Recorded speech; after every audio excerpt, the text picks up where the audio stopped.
intercambiando sustancias. O sea, hay situaciones, hay momentos donde moléculas entran a la célula y también hay otras que salen fuera de la célula. O sea, no es totalmente cerrado, hay un intercambio.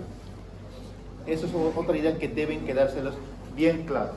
Otra cosa que hemos hablado y en su momento igual hemos dicho, y eso no debe olvidarse, que va a ser entendible para futuros temas igual, que el medio la composición del medio intracelular y del medio extracelular es distinta. Por eso los valores del laboratorio hay que sabérselos de memoria, porque cuando llegan al internado, ¿cuál es el valor normal del potasio? Y el esperón ayer estaba de turno en el hospital, no se acordaba el interno. El valor del sodio no se acordaba. Hay que entender por qué es importante ese valor. ¿Por qué el valor normal del sodio en sangre es 135 a 145? ¿Y por qué el valor del potasio es 3.5 a 5.5? ¿Por qué en sangre es 140 el sodio y el potasio es 4? El valor normal. Por lo siguiente, resulta que habíamos dicho que el interior de la célula es distinto al exterior. Cuando hablamos de potencial de membrana, estamos hablando de la diferencia eléctrica de la parte externa con la parte interna. Habíamos dicho, ¿no ve? Que normalmente afuera de la membrana, ¿cómo está cargada esta? De forma positiva. Lo hemos mencionado también en la anterior clase. Hemos dicho positivo por fuera de la membrana celular. Y hemos dicho que la membrana es negativo por dentro, en reposo. Cuando la membrana está quietita, tranquilita, sin que haya ningún estímulo, dormidita, por fuera es positivo, por dentro es negativo, en reposo. Otra vez lo menciono. ¿Por qué? Porque resulta que afuera el ion con carga positiva más abundante es el sodio, el ion sodio. Más o menos le dan su valor en su libro, es un aproximado, 140 más o menos le dan valor. Y adentro también hay sodio, pero muy poquito, 10, 12, 15. Entonces, ¿dónde hay más sodio? Afuera. No he dicho que solo hay sodio afuera, por si acaso. He dicho que hay más sodio afuera, que es distinto. ¿Por qué, doctor, hay más sodio afuera que adentro? Porque normalmente están entrando y saliendo los iones. La célula nunca está cerrada completa. No crean que nuestras células están así quietas totalmente. Están entrando, saliendo así de forma constante los iones. Sale uno, entra. Ya cuando hay un estímulo, entra. Ahí se altera más. Pero en estos momentos entran y salen de forma constante. Entonces, afuera hay más sodio positivo. Adentro hay, pero muy poquito. 10, 12 mil equivalentes por litro, no sé. Es por eso que en sangre el valor normal del sodio es 135, 145. Es su valor, porque estás tomando sangre, estás tomando muestras de líquido extracelular. O la sangre es de líquido intracelular, no es de líquido extracelular. El potasio es el ion positivo más abundante, ¿dónde? Al interior de la célula. Hay mucho potasio, más del 90% dentro de la célula. Afuera hay, pero muy poquito, 5, 3. Es por eso que en sangre el valor normal del potasio es 3.5 a 5.5 miliequivalentes. Poquito, pero es lo que hay en sangre, fuera de la célula. Ese es el razonamiento, chicos. Ahora vamos a los negativos. Los iones, ojo que hay otros iones positivos fuera de la célula también. El calcio, el hidrógeno, hay otros más. Pero estamos hablando en estos casos de eso. Con los negativos, el ion negativo más abundante al exterior de la célula, ¿cuál era? El cloro. Adentro hay, pero muy poquito. ¿Cuánto es el valor normal del cloro en sangre? 95 a 105 miliequivalentes. Más o menos, aproximado. Ya. Adentro hay iones negativos, dentro de la célula hay los fosfatos, bicarbonato, etc. Resulta que hacen un juego de suma y resta. Sumamos los positivos con los negativos a ver cuánto es. Pero el reposo en la conclusión es que afuera es positivo, adentro es negativo. Hemos mencionado también que para que unas moléculas entren y salgan lo hacen de diferentes maneras.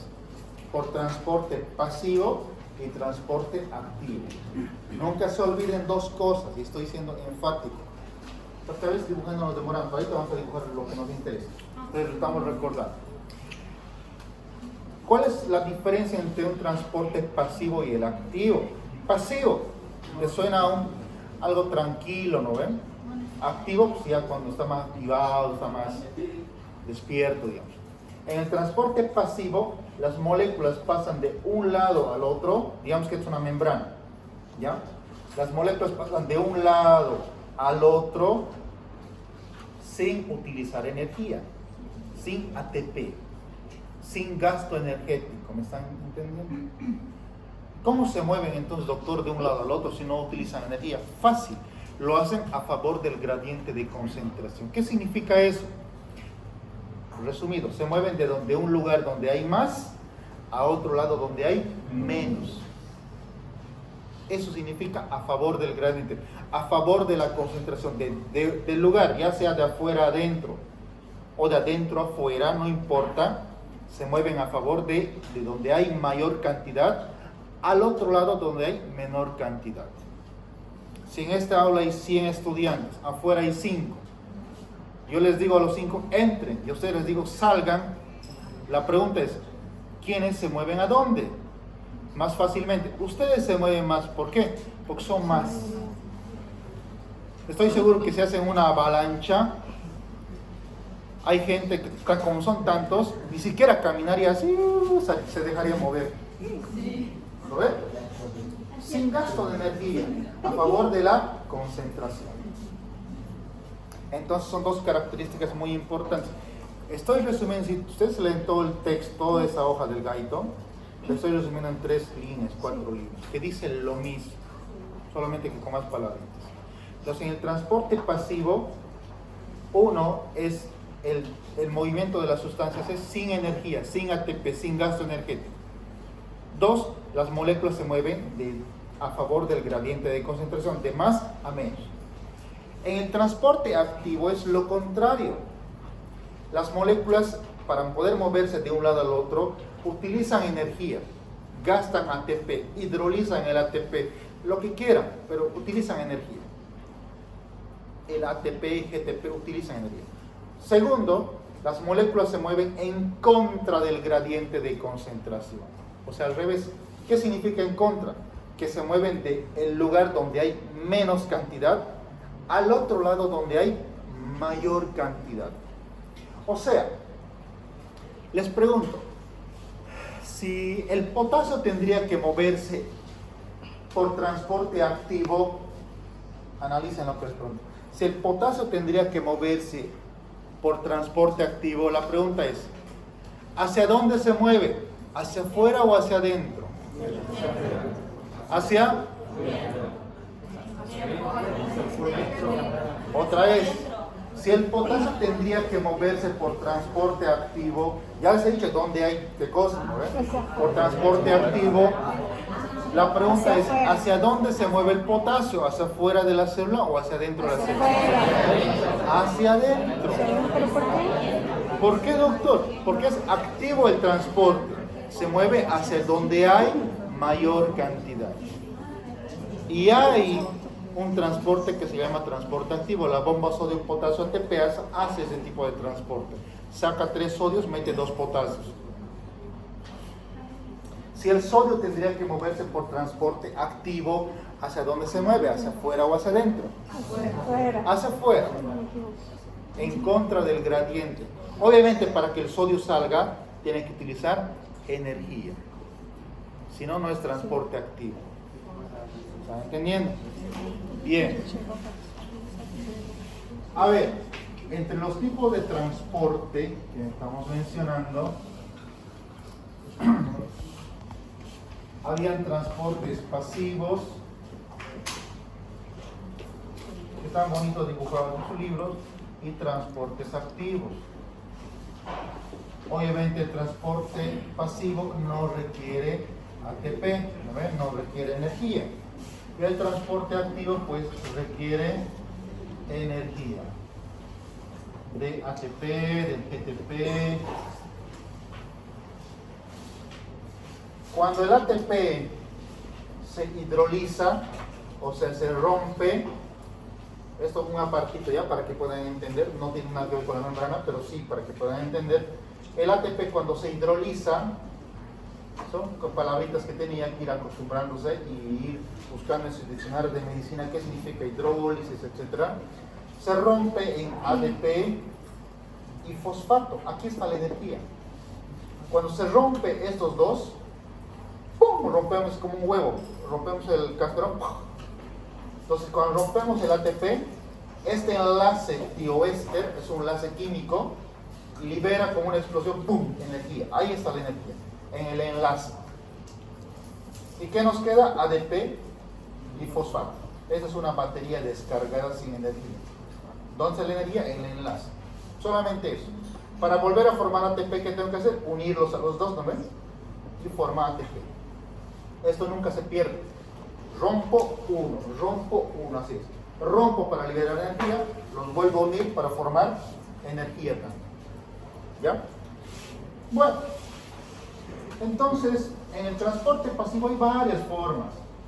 Difusión simple y difusión facilitada, por si acaso.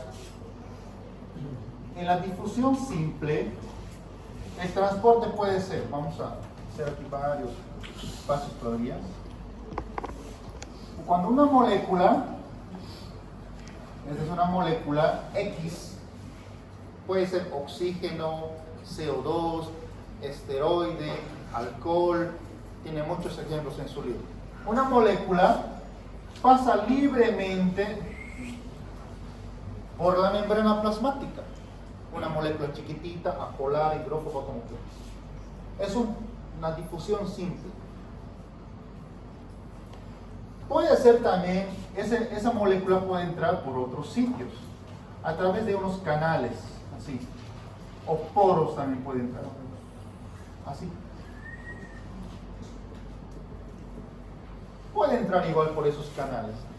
Hay unos canales, unos canales llamados acuaporinas, donde pasa el agua, por ejemplo, moléculas de H2O, así como filipenos. Sigue siendo difusión simple, transporte pasivo. En la difusión facilitada se utilizan algunas proteínas.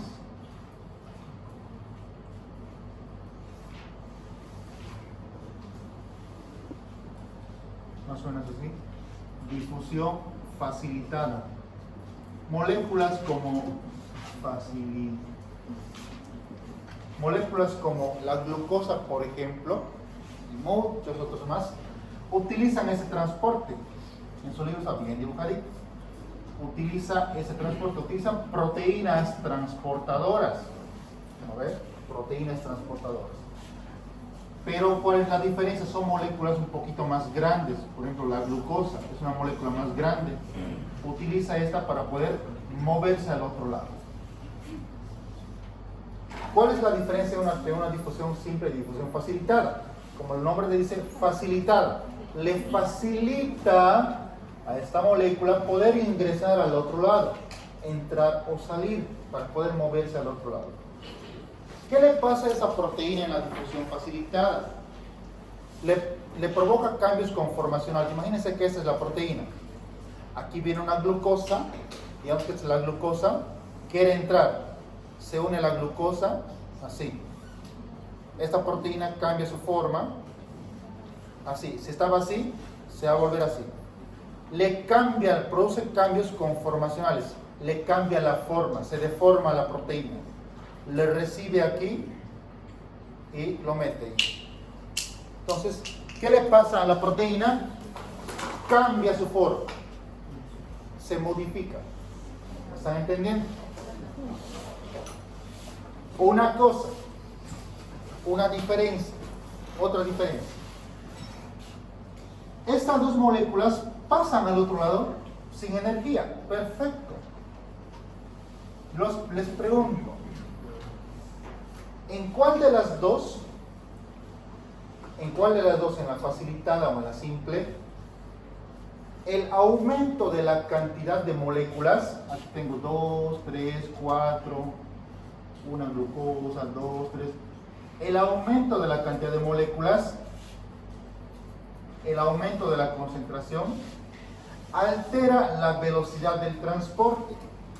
O sea, en la difusión simple, si yo aumento la cantidad de moléculas, estas van a pasar más rápidamente y más fácilmente al otro lado. Si aquí en vez de una molécula tengo 20 moléculas, entonces pasan más rápidamente a favor del gradiente. Pero en la facilitada no. Si yo aumento en vez de una glucosa 1000 glucosas, la velocidad de transporte va a seguir siendo el mismo. O sea, solamente si aumento la cantidad de moléculas en la simple, pasa más rápidamente. Pero si aumento en la facilitada más moléculas, no va a aumentar la velocidad de transporte, va a seguir siendo la misma velocidad. Porque ese cambio de forma lo hace en una sola velocidad, no tiene 5 velocidades como un motor. Ahora mismo, aunque aumente 1000 glucosas, sigue transportándolos a esa misma velocidad, a ese mismo ritmo. ¿Me están entendiendo? Solamente acá se altera, pero igual siguen moviéndose sin energía. Ahora, en el transporte activo, evidentemente, el movimiento va a ser en contra del gradiente, va a utilizar gasto energético. Las moléculas se van a mover al otro lado, en contra o a favor del gradiente. En contra del gradiente. O sea, si aquí tengo 1, 2, 3, 4 moléculas, aquí tengo unita, esta, no, perdón, a ver, tengo unita, aquí tengo 4, va a ir en contra del gradiente de cosas. Siempre con utilización de energía, ATP.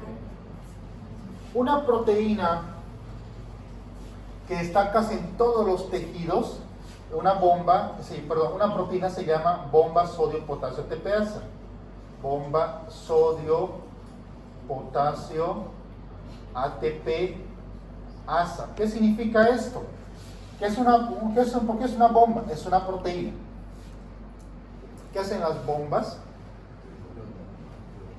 Genera mucha fuerza, arrastra. Sodio-potasio, ¿por qué?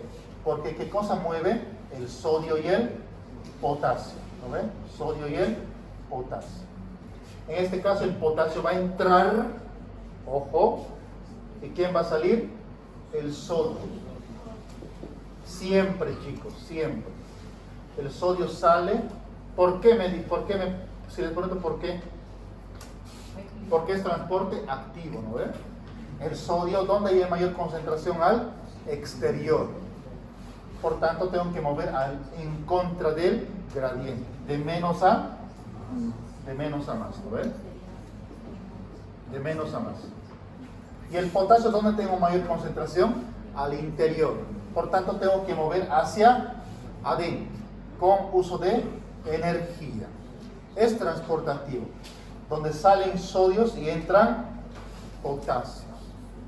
Por cada 3 sodios que salen, entran 2 potasios. Entran 2 potasios y salen 3 sodios. Ojo con eso, esto es muy importante. Entran 2 potasios y salen 3 sodios. Doctor, por ejemplo, como está viendo, siempre este intercambio, ¿no? Y solo salen, por ejemplo, sodio y ingresan potasio. ¿Hay un momento que de tanto salir e ingresar no va a haber una falta tanto fuera como dentro? ¿Qué momento va a faltar? Sí. No va a faltar. ¿Por qué? Porque hay muchos canales. En este caso es una bomba. Hay otras bombas de transporte pasivo de potasio. Es otro canalcito donde el potasio tranquilamente sigue saliendo igual. Entonces, imagínate 2 puertas. Por esta puerta me estoy saliendo y el otro ya está entrando también. casi en ningún momento todo está cerrado. Entran y salen de forma constante. Pero pese a que unos salen y otros entran, casi siempre en reposo, ¿cómo está el interior de la membrana? Negativo. ¿Por qué sigue siendo negativo? Hay varias razones por qué la membrana es negativo por dentro. Vean ustedes, ¿cuántos positivos salen? 3. ¿Cuántos negativos entran? 2. O sea, ¿salen más positivos o entran más positivos? Salen más. O sea, estoy perdiendo más positivos. ¿Y cómo se va a quedar al interior? ¿Cómo se queda al interior si pierdo más positivos? Negativo. Esa es una de las razones por la cual la membrana sigue siendo casi siempre negativa. Otra razón, hay otra proteína, así una proteína, se llama la proteína de transporte pasivo de potasio. En este caso, el potasio solito se está escapando, porque le da la gana. El potasio, yo me voy. Por transporte pasivo, el potasio sale. Como está perdiendo positivos, ¿cómo está la membrana otra vez? Negativo, sigue perdiendo potasio. Entonces, hay varias razones por las cuales la membrana casi siempre es negativa. Otra de las razones es que si sumamos los potasios que hay dentro de la célula y sumamos el bicarbonato, que es negativo, más los fosfatos, le hago una suma. Sumo potasio con los fosfatos, bicarbonato negativo, hay más fosfatos y bicarbonato. O sea, sigue siendo negativa la membrana. Otra de las razones, el potasio está libre dentro de la célula. Como está libre, yo soy soltero, me voy y ¡pum! Hago lo que quiero, dice. Se sale el potasio.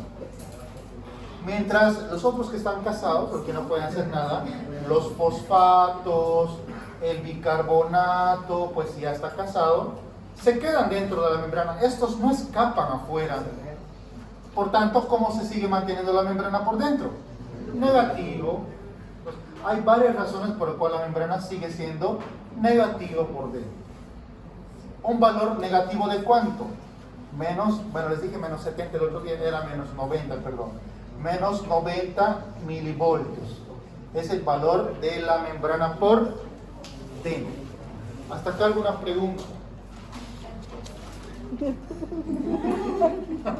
¿Alguna pregunta?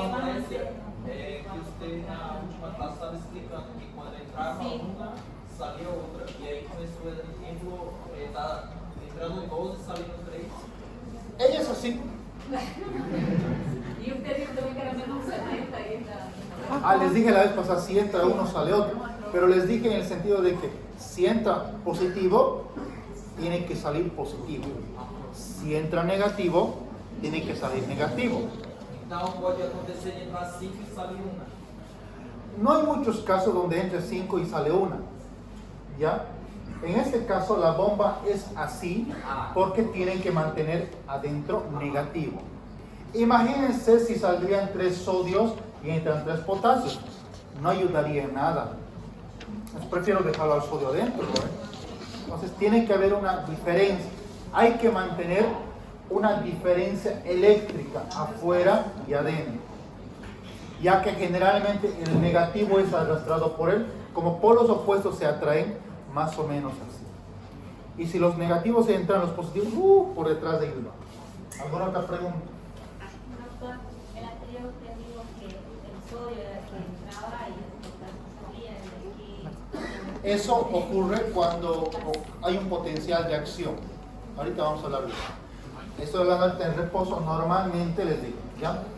Normalmente el negativo por varias razones que ya les he mencionado, ¿ya? Y esa es la forma como funciona la bomba sodio-potasio. Ahorita vamos a ver cuando el sodio entra y luego el potasio se cierra. Doctor, una pregunta. La diferencia fundamental entre la difusión simple y la facilitada es el tamaño de la molécula. También, una de las razones. La otra es que la concentración de moléculas en la facilitada no va a alterar la velocidad de transporte. No va a ser que si aumento más glucosa, entra más rápido. Eso no ocurre. Sigue siendo la misma velocidad. Esta tiene 5 velocidades. Aumento más moléculas, en quinta le mete y entra más. Entra más rápido. Más rápido. Aumento más, entra más. Aquí aumento más moléculas, sigue entrando uno por uno. Otra pregunta.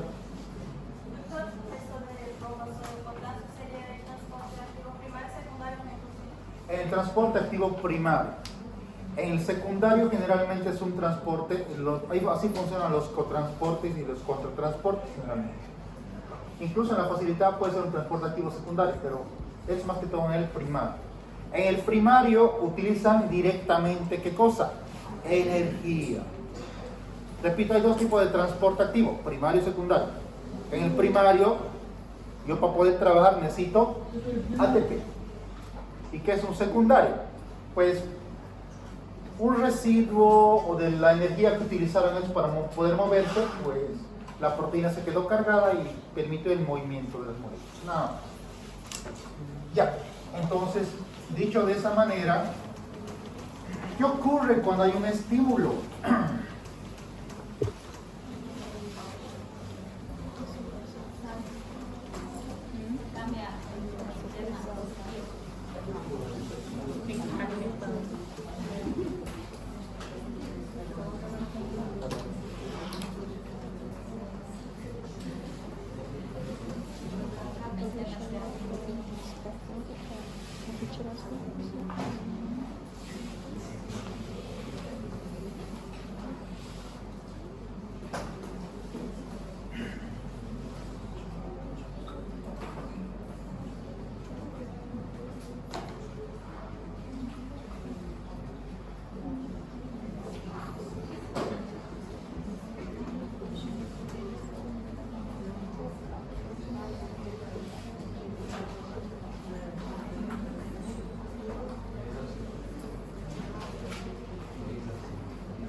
Ya, a ver, se sobreentiende. ¿Qué sucede? De repente,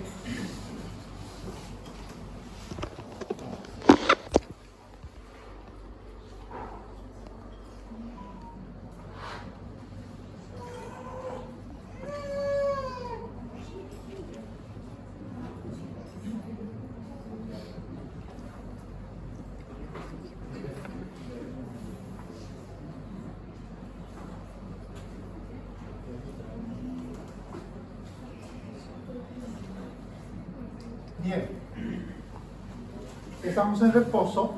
Normalmente el interior de la membrana, si colocamos un electrodo, es negativo por dentro, ya sabemos por qué, y es positivo por fuera. Esto es un potencial de membrana en reposo. El valor al interior es menos 90 milivoltios. Cuando hay un estímulo, sonido, dolor, calor, lo que sea, un estímulo externo o interno también dentro de la célula, pues se altera esta electronegatividad al interior, se altera esta diferencia de cargas que hay entre un lado y el otro. Normalmente al exterior hay mayor concentración de sodio y al interior hay mayor concentración de potasio. En la primera fase del potencial de acción, en el potencial de acción, un estímulo rompe el equilibrio, altera la membrana y hay un intercambio de cargas eléctricas. ¿Está bien?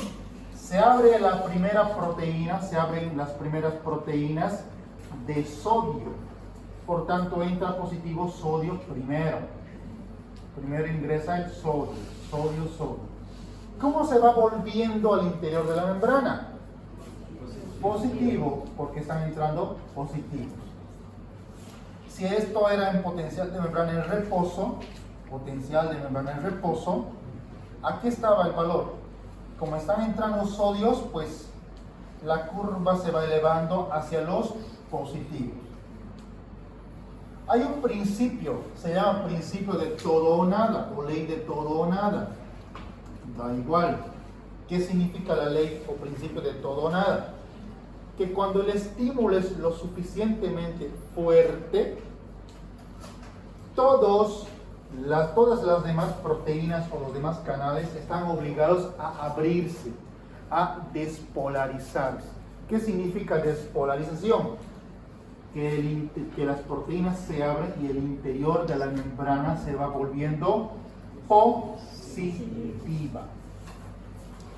Se abren las proteínas y siguen entrando sodios positivos y se despolariza la membrana. Hay una despolarización. ¿Cuándo ocurre ese principio de todo o nada? Cuando llega hasta un sitio, hasta un valor aproximado de menos 55 milivoltios, si llega a este valor, es el umbral, es el valor adecuado para que las demás proteínas se sigan abriendo y sigan entrando más sodios. Entran más sodios y la membrana se vuelve muy positiva, ¿vean? Se vuelve positiva. Como se vuelve positiva la membrana, ¿qué se llama eso? Despolarización. Cuando oigan la palabra, la membrana se está despolarizando, automáticamente tienen que pensar que el interior de la membrana se vuelve positivo. Eso tienen que pensar.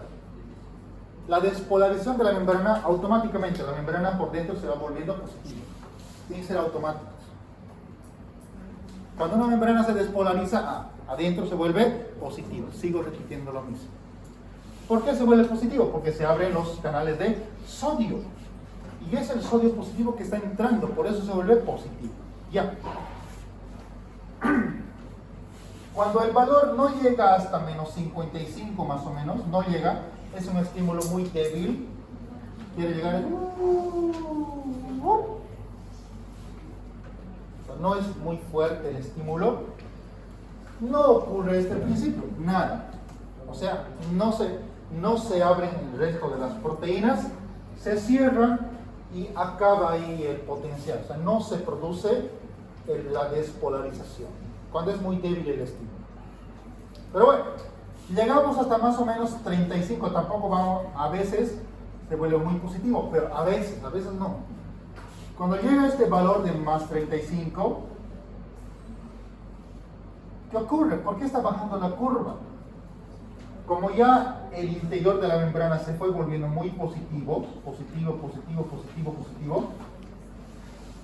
y ocurre y toda la membrana se vuelve positivo, entonces es tiempo de que se cierren los canales de sodio.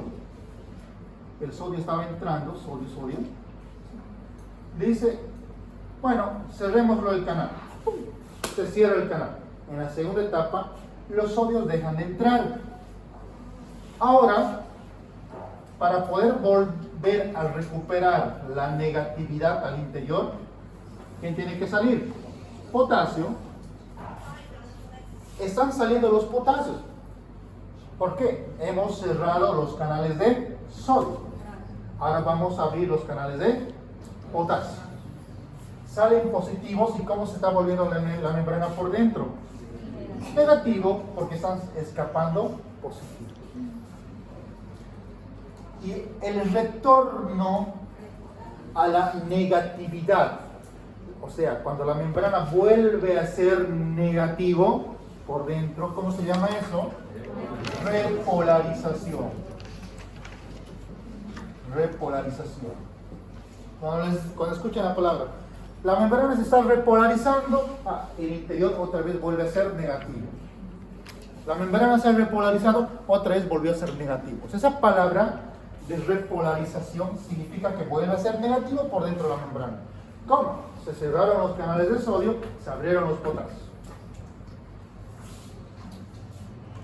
Para ayudarle a que adentro siga siendo negativo, ¿qué ocurre? Entra en acción esta proteína que se llama la bomba sodio potasio ATPasa. Aquí se va a activar la bomba también. O sea, van a salir 3 sodios y van a entrar 2 potasios. Al activarse esta bomba, ¿qué va a ocurrir? Les pregunto, si se activa la bomba sodio-potasio ATPasa, que ya les explica cómo funciona, el interior de la membrana, ¿se vuelve más negativa o menos negativa? 10, espero, ¿cuántos salen afuera? 3, entran 2, o sea, pierde más positivos. Le está ayudando a que el interior sea más. ¿Por qué están perdiendo positivos? ¿No ven? ¿Me han entendido? Entonces, esta bomba está ayudando a que la membrana siga volviéndose negativa. Le ayuda a repolarizarse más todavía. O sea, no solamente la salida de potasio va a hacer que se repolarice, sino también la bomba sodio-potasio va a ayudar a que se repolarice. Es más, a veces esa membrana se vuelve más negativa gracias a la bomba sodio-potasio. Cuando la membrana se vuelve muy negativa, se llama ¿qué cosa? Hiperpolarización. Y hay otros factores que hacen que la membrana sea negativa. Se ven los canales de cloro, cuando utilizamos diazepam, clonazepam o pastillas así para que me puedan entender. Para dormir a un paciente, dormirlo, estamos utilizando fármacos que actúan sobre las membranas celulares y que sus membranas se vuelvan más negativos, que abran los canales de cloro y se vuelva muy negativo y el paciente está planchado a dormir. Más o menos así funciona, no digo que funciona así, más o menos. Bien. ¿Alguna pregunta hasta aquí? Pregunta.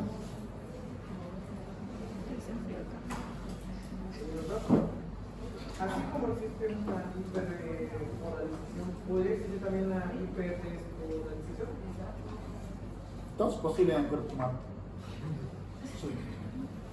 No solo con un umbral muy intenso. Hay fármacos que permiten que las bombas de sodio permanezcan más tiempo abiertas, que no se cierren las de sodio, sigan entrando. Pueden actuar bajo ese principio y puede ocurrir una hiperdespolarización. Pacientes muy excitados, ansiosos, nerviosos, irritables, eufóricos. Ocurre eso. De hecho, es uno de los mecanismos que ocurren en las crisis convulsivas. En las crisis convulsivas, las neuronas en el sistema nervioso están súper excitadas, están así, todas locas están. ¿Por qué? Porque está ocurriendo una hiperdespolarización, más o menos así podría ser. ¿Ya? Entonces lo que queremos hacer es que no ocurra ese efecto y frenar, como de cerrando sus bombas sólidas, cerrando las bombas de sodio probablemente. De hecho, algunos fármacos funcionan de esa manera. Para parar esa hiperdespolarización, esa hiperactividad, lo que hacemos es frenar esos canales de sodio, abrir más los de potasio, y etc. ¿Alguna otra pregunta? Tengo una pregunta fuera de asignatura, pero una duda que yo estoy teniendo. Como usted habló que las células tienen un intercambio de sodio y potasio, una persona que sería, digamos, hipertensa, ahí tiene ese cambio ahí con relación a altas moléculas. ¿El hipertenso cómo? Tiene un intercambio, né? Digamos, usted explicó que cuando sale sodio, la membrana se torna positiva, y cuando entra sodio y cuando sale potasio, usted habló que la membrana se queda más negativa. Isso é por meio da célula, né? E uma pessoa hipertensa, este intercambio sería desregularizado. En una persona hipertensa, si analizáramos a nivel molecular, a nivel de la membrana plasmática, es posible, pero en el hipertenso se producen varias otras funciones, varias otras acciones.